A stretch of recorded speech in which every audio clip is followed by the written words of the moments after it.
Čo sa stalo, Kupko? Nič.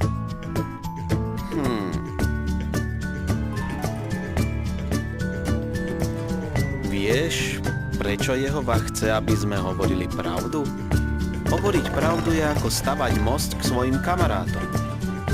Ale keď klameš, nemôžu ti veriť. A možno sa s tebou ani nebudú chcieť kamaráti. Ale čo ak je to len malé klamstvo? Každé klamstvo je zlé. Aj malé. Jedno klamstvo vedie k ďalšiemu a narobia veľa zla. Pamätáš sa, kto klamal prvý? Satan? Správne. A čo Ježiš? Klamal niekedy? Koho chceš napodobňovať? Chcel by som Ježiša. To som rád. Takže, čo sa stalo? Rozbil som vás. Nechcel som. Narazil som do nej. Som rád, že si sa priznal. A čo urobíš na budúce, keď sa niečo také stane?